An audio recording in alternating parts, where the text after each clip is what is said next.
Welcome back to another episode of Trending Up. We're super excited to be back here. As you can see, we have, if you're watching us, we have a very honored guest. He's been on the podcast. Is it what, one time, two ice? Once, I think It's only one time? Yeah, it's been a crazy year. It's okay. It's been a crazy year. I guess it's because you've had me on your podcast too, and we'll talk about your stuff and what and the great stuff you're doing with Revive Ministries. I love the background there that you have. We're not getting paid for it. We're not sponsored yet, so we don't have money to do that. But Robert Colon is with us again, and as always, Sebastian Lopez here is one of your co-hosts, along with Edgar de Leon. We're still reeling and excited for our Lakers win a couple weeks ago. Dodgers won last night. Were you I know Edgar's a Dodgers fan, right? So he was kind of excited. Yeah, Robert, are you a Dodgers fan? I don't want to say I'm a Mets fan. That's how sad it is. What? Who's that? New York Mets fan. No, No, it's hard because the last time they did anything was the 80s. So it's bad. Like they get close, but yeah, so it's hard. It's a love-hate relationship, really much. So I put on the comments here, pray for Robert, man. That's a tough spot to be in, man. Yeah. But yeah. And you're also a Giants fan, so I'm sorry, man.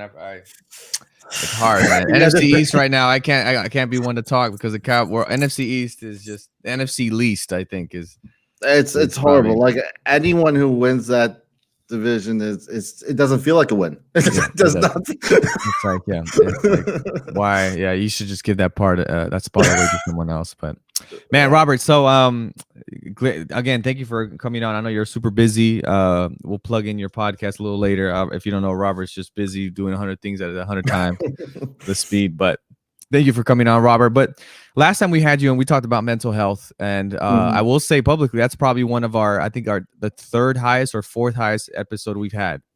And I know the other one we did with my cousin too. We talked about mental health as well. It just shows the interest that people have on mental health, especially now, right after COVID. We did that pre-COVID. Just having that conversation, I think, is very needed. So we'll probably talk about that a little bit, but more of this and the theme is we've been taking with Edgar this new season is more of just getting to know people and their stories, right? Kind of what motivates you, what drives you, who are you, right? And obviously get into what you're passionate about, as we can see behind you with Revive Ministries. But Robert, before we jump into all that, and presently we're just curious, who are you? Right. We've had you for the podcast before, but tell us a little bit about where were you born? Tell us a little bit about your background. I mean, any funny stories, if you want to share stats stories, but whatever you want to share about who you are, that'd be awesome. Yeah. It's funny. There was this comedian. He said, stranger danger when we were in little kids in elementary. There's like stranger. There's like street smarts. You're not supposed to go to strangers. So I'm a little uncomfortable. You ask me who I am.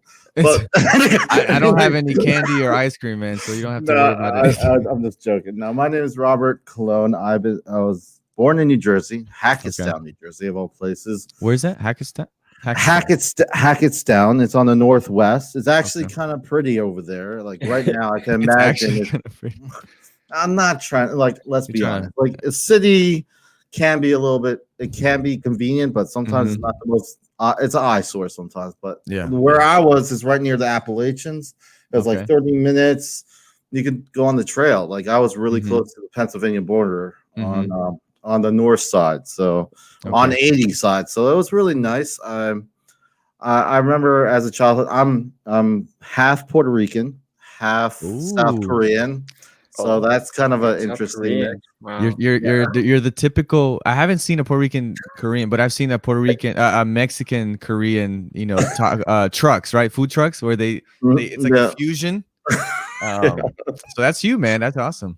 It is kind of funny because when you're a first generation American, I'll just tell you one thing, because you go to school and then you see other kids, you see how different your own household is compared to everyone else's. Wow. Yeah. Like how we do things differently. My dad was, he's an Adventist. He became an Adventist in the military. Actually, he was in the army during Vietnam, and he went to Germany. And I heard his story a little bit that he just started reading, and he really was inspired. Unfortunately, when I was born, my mom and my father used to go to church, my biological mom. But then I know that as pastors, you both are being pastors, you know the situation. I got sick and I was in the hospital and no one visited. And my mom said, you don't have to go anymore. Yeah. No one visited from church, you're saying, right? Yeah, no one visited at all. Yeah, and then for me, the funny thing was, as a young kid, I was like, I still wanted to hang out with my dad on Saturday. So I went to church, and you both are pastors, so you know that primary teachers are important. Because I went to my primary class. I don't know who she is. And now I'm not saying this in a bitter way, but she called me out that I didn't know stuff in the Bible. And it's kind of interesting. And then I didn't want to be there. I just stayed with my dad the whole time. So church was not a safe place, only if my dad was there when I was So that was how my faith journey began. Really, I guess it wasn't even began; it just stopped per se. Gotcha. Later on in life and teenage, I was very active sports wise. You know, in my middle school, I went to track. I went all the way to nationals. Yeah, wow, all that stuff. I thought I was hot shot. Yeah, tell us about that. And I ran like a 58 second or something 400. It was 4x4. Wow. And then the person in California was 12 years old, ran a 46 second, and I realized how little, how much I wasn't good. How was like it wasn't just him. It wasn't just him, and I don't jokingly say this, but there was records. You get a book of how many the youth I guess national Olympic records. I don't know what it is for the junior 9-10-year-old jumps a 20-foot long jump. I'm like, is this the X-Men? I don't know. I'm like Spider-Man. Who is this? But oh man, for me, I guess what I'm trying to point out is that I was humbled a lot of times when I thought I was good at something. That's then later, Sebastian knows. I started doing music. I did a lot of music. I did a lot of music tech in high school. I did music tech back when it was antiquated with analog. Everything was like in the late 90s. And then I was also in musicals. I did a few musicals in high school. And I was in the state. No, were you Romeo? No, I was not. I was never a good enough actor. No, I was. No, I sang. I was a Marine in South Pacific. Oh, I sang the low note. I remember that part. Yeah, I sang the low note in that one. But that was it. You know, I remember I used to play guitar a lot more. I'm trying to pick it up again. You know, I was listening to some. So that was my. And then you're being right. My turning of age, and then my later on, I think my junior. Or my senior year of high school, my mom and my dad separated, divorced. Okay. Ooh, okay. And then after that, also a lot of things happened, and to keep the people who were involved in high school but there was a friend of mine who got in a car accident at 16 or 17 that stayed in the coma for the longest time until he passed away. And then there's also other tragic things, but for the privacy, I'm not going to mention any other names or anything. But besides that, I learned it didn't make sense in my mind why these stuff happened. These were good people. Like I was going to go to college right after high school, but like after all that, all this pain, all this stuff, and I started feeling. I said, no, I'm going to the military. I went straight to the military at 18. 2000 in the Air Force, and honestly, it was fine. First few months, I went to Oklahoma. That's where I was stationed, Tinker Air Force Base, Oklahoma. I worked on aircraft, and I started, struggling, with certain things that I didn't understand, and that was the whole mental health portion of it. But at the same time, a double whammy was 9/11. 9/11 didn't give me time to breathe. And because I was working several hours and it was just very, very hectic, high pace, and it's kind of like, it made me feel weird later on, but I knew I picked up some bad habits. I do support groups, and there's this concept of good coping skills and bad negative coping skills. And I the thing about it at the time, at that young age, I'm just like, I knew I could say you could convince yourself to anything, but you could say, well, it saved me. It calms my nerve if I have a shot of this or drink this or that, right? Right. But it's not sustainable. And that's something I didn't understand at the time. Yeah. And like, I have lost people in my life. To make a long, I'm not getting a sad story, but I had really some wonderful moments. And that's the point. The connections later on, like just this last year, one of the biggest lessons I learned, and I'm gonna tie in my faith in just a second, but was I can't help everyone, and that's okay. That's good. That's hard. Another one. That's hard to swallow, especially when you feel like you're the one who was part of the situation that could have helped. Another thing that I learned was I love my parents, and I'll never be able to pay them back, and that's okay. Man, these are hard. That's hard. And first generation American, like for me, it was hard for me to peel those layers and understand that, because I had me being first generation American, I had this kind of standard, this kind of value that hinged on me taking care of my parents, but at the end of the day, I couldn't take care of myself at one point. That's good. And understanding that and allowing that, and that's where that's where my faith story begins. Really, I came down here to Florida really because I had nothing going on up in New Jersey. Nothing. Around what age was that? That was like that was like late 20s. I was already like I was on the cusp of 30, and I came down here, lived with my dad, because I had nothing going for it. I remember the conversations that you hear around me because I was struggling with medication. Right. They were just like, "Oh, what is Rob gonna do if my dad passes away?" I mean, like, the kind of like talking about me while I'm in the same right. Like you're there, but he can't hear. That's tough. And the hard thing about that was my value began to sink, and this is where the faith comes in, because you met Joel. He was a pastor. He's pastor at West Virginia. Now he's going to be a chaplain. He got his orders. He's going to start in January. So Joel, he's not one. He's not like one connection I had with him was that he was in the military, so I could connect that way. Right. But one thing he did not do was not tell me how wrong I was. I would ask the most outlandish questions to this pastor in St. Augustine because I didn't get it. I remember the first night I was like, I'm never going to join your church. Like, I don't even bother. Bother.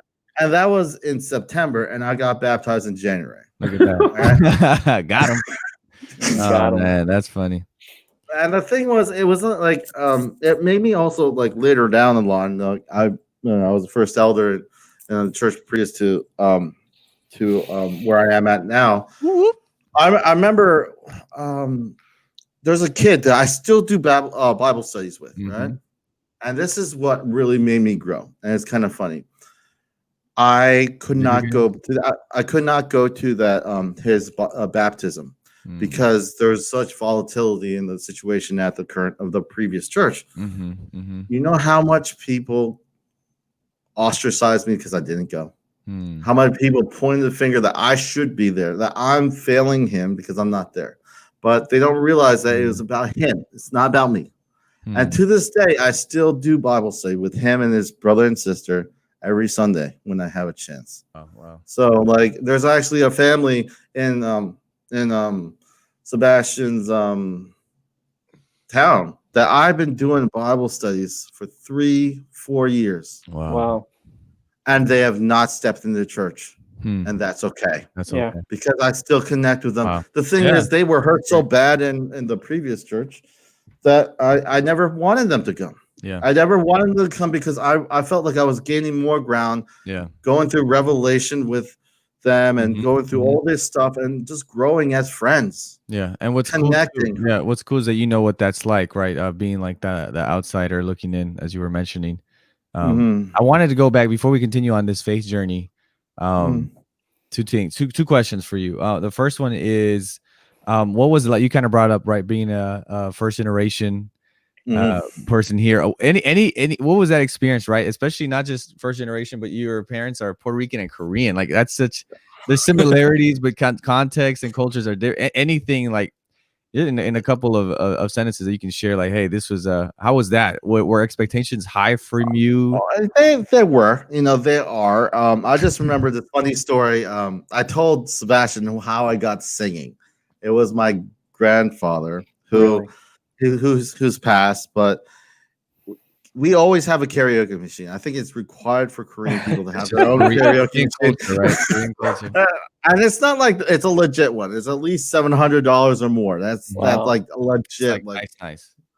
Yeah. So I remember I was at my grandfather's house in New York, in Queens, New York, near Bayside, and I remember and he's like, he doesn't know English, mind you. He doesn't know anything. He's like, he points at the mic. I'm 8 years old. All right. He's like, and I sang Boys to Men badly. But he's like, oh, good. Oh, and I for me, I just kept doing it, and I started loving singing. And just for me, singing, I remember because I am one of those. I don't know.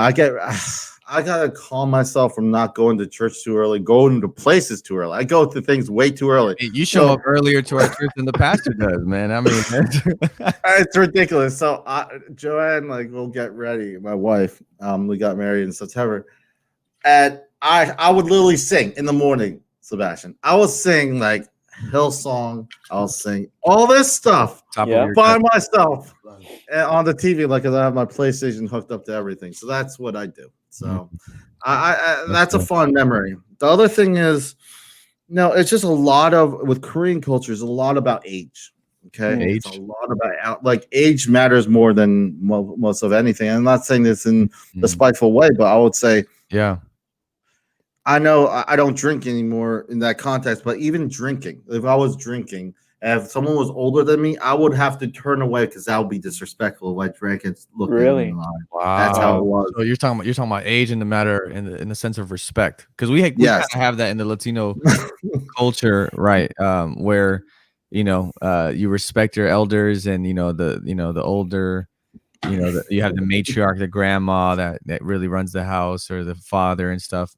But I don't think it's as much as to the Asian culture, where there's the actual bowing, the actual, like you're saying, literal physical turning away. That's very interesting. It's kind of ridiculous, but you would have to hold your hand. You can't I can't stick my hand out like that. That's disrespectful. I have to hold it. I have to go like this. Wow. To be respectful. Like to shake my hand, you're saying? No, to get a drink. This is me holding a cup. Okay, you're holding a cup, and you have to put another hand under it.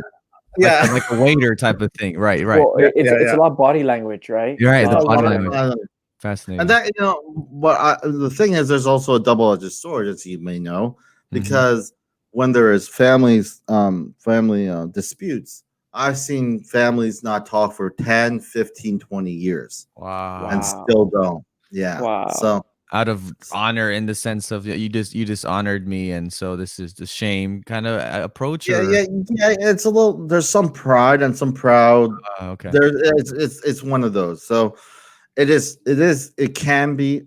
It could be a good thing, because there's also. I was talking to Melanie, Melanie Hayes, and she.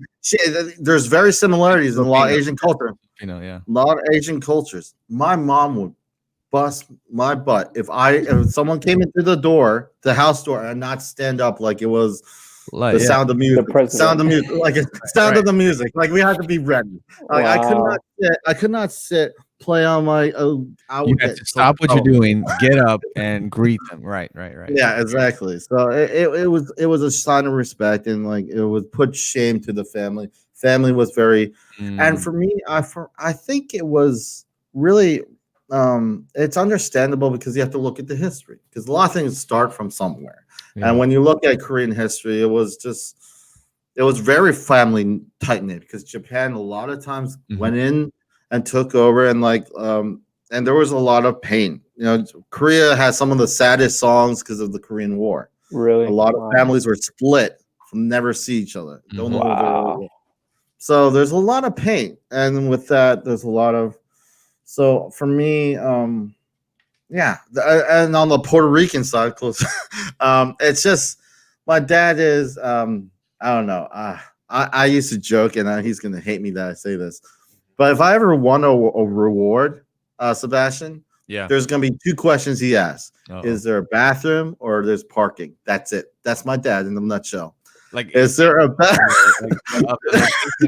I could win the Nobel Peace Prize. I can win anything, and my dad will ask me: Is there parking and is there a bathroom? That is my dad in a nutshell. Just ready. You're thinking about all the options, your necessities, man. The bathroom, and if you got to get out.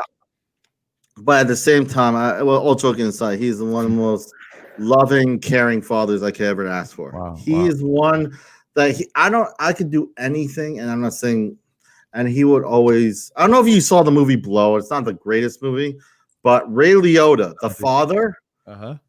He was. I'm not saying it was a good thing, but he would always accept Johnny Depp, whatever he did. Like he was a super loving. He was like the trying to be like the father and the prodigal son. The lost son. He just runs no matter what he did, and he would just love. That's how I would see my father, and that really helped shape. Help me understand.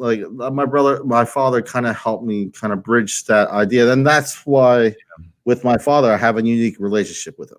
Good. He frustrates me, but family does. Family does. Yeah, by definition. Yeah. Yeah.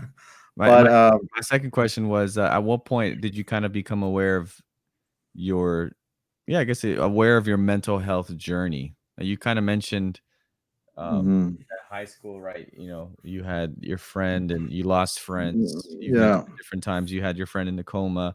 Obviously, this is kind of like I also your parents, go through their split. So at what point did you start, or maybe it was much later, but at what point did you begin to see, looking back now in hindsight, like, all right, this is where I feel like my mental health was really took a hit? I think it was. And at what point did you notice that in hindsight, and at what point did you realize it in that actual? Does that make sense? In that actual timeline instead of in the future looking back. Okay, I think it really was simply value.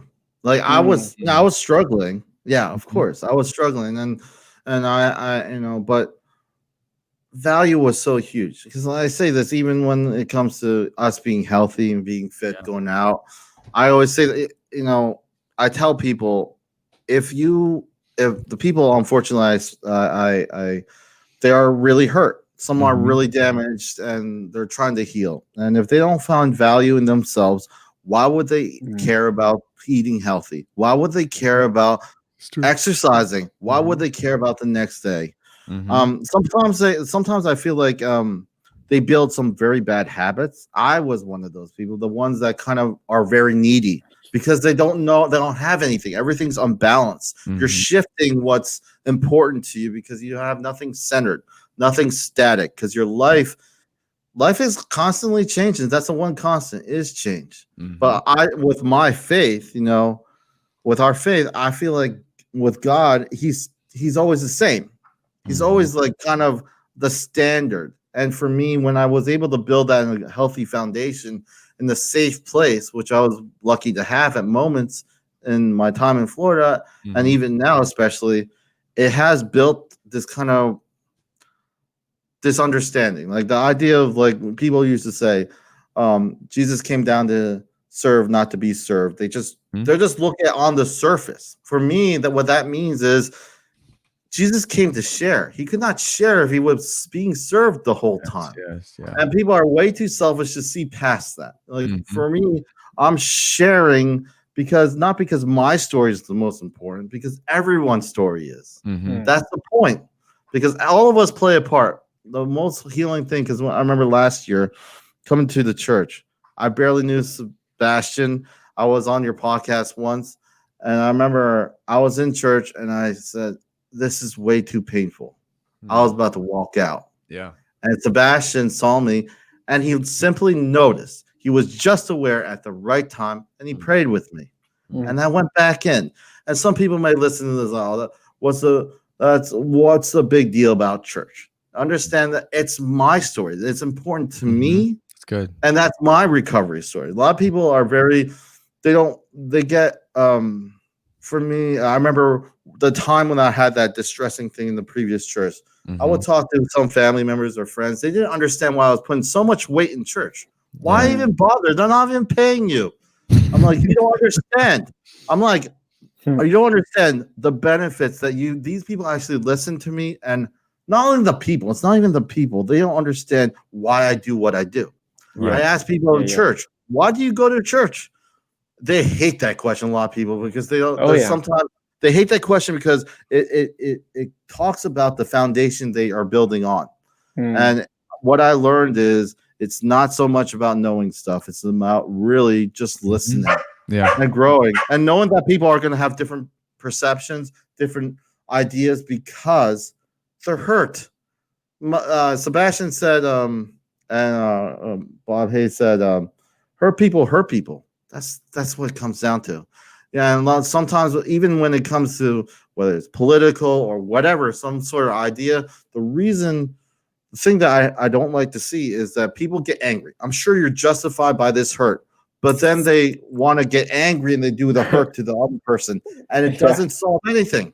It does not diffuse anything. It just makes it worse. Yeah, no, it's interesting because I think a theme that comes up in your testimony is that part of mental health is being able to cope. And sometimes in life, things don't go the way that we think they should go. Or, for example, right now I'm dealing with some car issues and I have to figure out how to cope with it.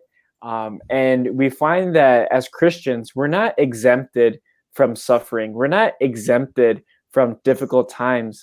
Sometimes I feel like there's some people who think that because we're Christians, because we do this, we should always be experiencing life like in this like in the good things of life.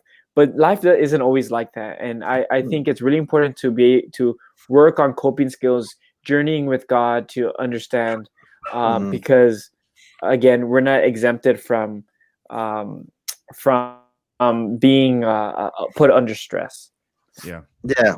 I remember talking with Sebastian. I forgot what context, but I remember a lot of times they talk to people like, "Oh, it's so nice to give," right? But you know what? As Christians, we have to be able to accept the gift, and that's kind of basic. Yeah. And a lot of times people, unfortunately, use a lot of different words, but they don't really talk about that. That they can't accept the gift. That no matter what you do, it's salvation is there, right? Yeah. But it's not determinate of your title or what you like, even what you've done. Because what I realize is that God has blessed me. Whether work I have, whatever I do, Amen. I'm blessed by God's grace to give me that opportunity to me. Because I know there's so many variables in life, and if you really want to be honest, like people will say, "Well, I'm going through this." I'm like, well, I've never seen in recovery, and I'll say this: I've never seen healing really come together when all of us just talk about what we don't have. It never happens. It never happens that way. Wow. One thing that I realize is this: you put a bunch of women, and like I have people that have been domestically abused, right? And then you create a safe place. You allow them to talk to each other. They start to share. Nothing is solved, but they feel better. Yeah. Why? Right. If you're a rational person, you're like, if you're trying to fix it, you wonder why. Like, why? You haven't resolved anything. Yeah. But there's something there. For me, in my faith, I feel that's what God wants. That's what God puts people there for. He talked to the people that you would not talk to. That's it. Like in Israel, he would not talk to the leper or anything. But why do we make these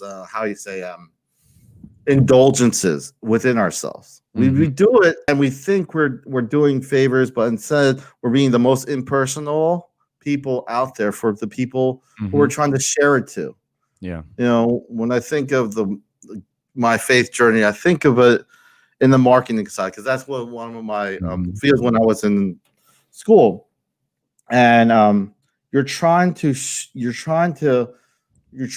inspire hope in others, and then them themselves to inspire to each other. But it's not about patting each other on the back. It's not about my story is more important than yours. It's all of us working together. Amen. And when I was able to understand that, and one thing in the business world, which I think is a good lesson for us to learn, if you can't replicate or teach what you're doing, it's not as valuable, because you have to share it to the next generation. You gotta share it to the next person. It has to be replicated, or it will not be sustainable. That's a good point. That's a good point. Awesome, Robert. Thank you so much, man. I appreciate all the insight. And obviously, I think we've talked a little bit about kind of that modern, I guess the more present, not modern. I'm sorry, that has a bad connotation. The more present place which you're in. But tell us a little bit now as we go into in your timeline. We've already got to the point. And I think you mentioned this in the last podcast in the mental health, right, and your transition to the church. But tell us a little bit of how, what do you do now, right? What is it now that we've heard a little bit of who you are, where you're from. We've obviously touched on mental health, so people can probably put 2 and 2 if they haven't heard the other episode. But tell us a little bit of who you are. I know we have a couple of clips we want to show, and so if you let me know when you want to show that. But I can I can show the first one, and then you can kind of go into what you do. And then we'll show the second one. All right. So we're gonna play a short clip here.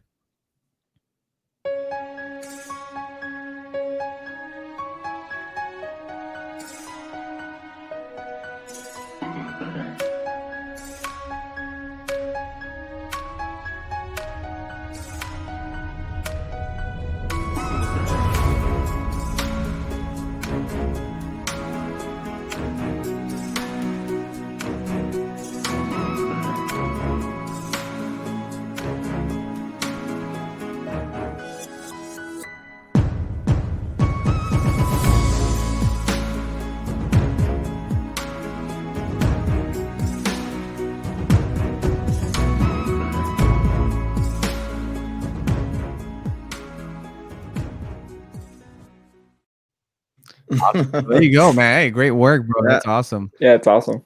So that's your February to April themes. Yeah. Yes. Wow. You see Robert Edgar? Yeah, it's awesome. On top of it, man. He already has all his themes for December, man. I know. I don't even know what I'm preaching this week. So.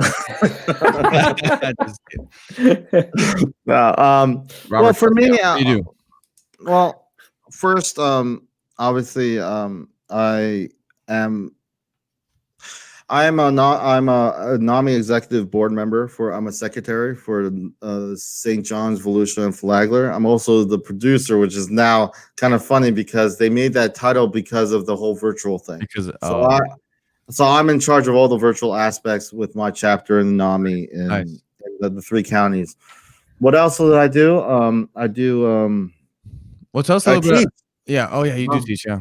But I was saying more about Revive Ministries, right? Okay. Yeah, in that aspect. Okay. There. Revive Ministries, it's been since 2016 that I started. Now Revive Ministries really has transformed to the safe place model. I kind of changed, I thought it was too listy to kind of list the types of people, because what I come to find out, it's not that fun, that clean how things are laid out. People have many different circumstances, many different stories. One thing that was very helpful was doing the events before I came to Sebastian's church, and also learning with the podcast, learning to showcase other people's stories, learning to listen a little bit better. And then we all try to listen a little bit better, but also find a safe place that people could share. Because one of the things I always hear, and that's why I brought up NAMI, was people feel like they're not heard, number one. And now as we get into the holidays, number one stressor, family. That's it. So it's kind of unique that these are, so I'm trying to, for me, get unique perspectives, talk about things that that matter to us. You know, February, as you saw, is relationships and wellness. Why is that important? Because sometimes the old saying, a good man could be this could really falter by having a very toxic relationship with another woman. You know what I mean? Whether it's a marriage or a girlfriend or whatever. So relationships matter, and it's not just a romantic relationship, but I find connections and our relationships are always overlooked when it comes to wellness, because it's your environment that you create, and when you have that safe place, you have that room to grow. Spring forward to wellness is kind of really just a reminder that there's always this new beginnings. You know, we in January was a Brave New World that's coming up, but I like spring forward because it's a context that there's this old saying. It says every new beginning comes from some other beginning's end. There's always this kind of transitions. There's seasons of life. I just got married in September. Sebastian was my best man. Hey, that's awesome. But besides that, it was that's funny. No, go ahead. But besides that, it was just seasons of life. The one's constant is change, and for me, spring forward is just to encourage those. You may not be where you need to be, but when we stop focusing on the destination, and I say this, and focus on the journey, we could get a lot more out of it. When we create safe places in our churches, in our support groups, then people could actually. I say this quote, and people don't like it, but if you're gonna make a mistake in the church. You know, you know. I know it's kind of, some people are like, oh, but the thing is, it has to be a safe place because no one will talk. You know, one thing, like if you could, like in the one sermon, I don't know, a couple of weeks ago, I think Bob Hayes did. You could try to change people externally, but it won't stick. It won't be sustainable. It has to be from something, and the only way you can reach people really is to allow them the space to be heard. So that's spring forward, kind of trying to promote the new beginnings, and then April is always showers. So I thought storms, because we always have storms in lives. You know, we're going through a figurative storm with not figurative, but like the storm of COVID-19 that we're all facing. But at the same time, with mishaps, with failures per se, there's always opportunity. You know, and for me, I'm not trying to say that it's a finite, airtight solution, but I would say we have to. It's really how we look at things that really matter for me. Because in my faith journey, when I started shifting the way I saw God, and how He saw people, made me treat people differently. Absolutely. It's crazy concept. That's good. No, I love it because I mean, something we've been talking about with trenders is just obviously people that are trending up, that are moving forward, and whatever that looks like, right? Whether that be spiritually or obviously we're coming from a Christian context, right? But we just love that you felt this desire to create, right, a ministry out of something that was very dear and real to you, right? Which is talking about mental health, suicide awareness, and just creating, you know, safe spaces for that. So I think it's an encouragement for everyone, you know, everyone else that's listening, that, you know, it's just, it's crazy how, you know, in your story, right, how God will use what you may have struggled with and what you had battles with, right? Like you were talking about value, right? And now that becomes a focal point in your ministry that you started, right? We're not saying that everyone has to go out and, you know, start your own brand and do podcasts.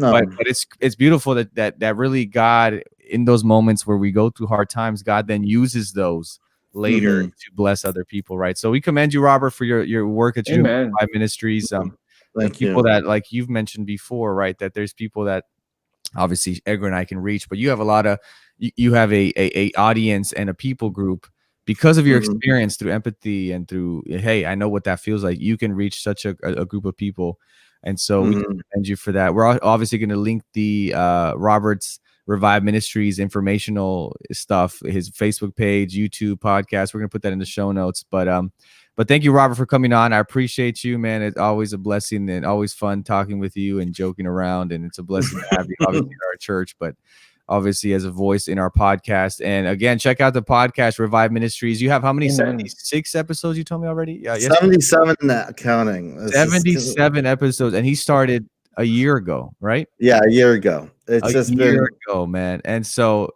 Robert has just been on the grind. I mean, he has great conversations with diverse individuals talking about mental health. He's on a series now talking about families, or I guess will be. I'm sorry, because we were talking about. But yeah, I just you've seen those promos. Great conversations. I invite you to check it out. Revive Ministries podcast. And Edgar, I don't know if you have any closing words here that you want to add to this, or I would say thank you thank you, Robert, for talking to people about mental health.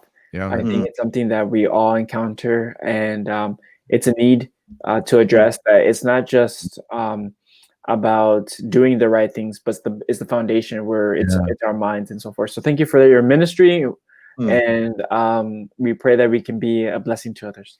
Yeah. Well, thank you guys. I hope that you were blessed by this conversation just as much as we were, through laughing and learning more about Robert's culture, right? The fusion, the Puerto Rican. Shake your hand. I'm gonna to my elders. But Robert, thank you again, and to those listening, I hope that you take this and you just feel compelled to use whatever God is, doing for you or allowed you to go through to glorify him, but also to bless others, right? And whatever that looks. So keep training up, guys, and we'll catch you guys on the other side. Peace.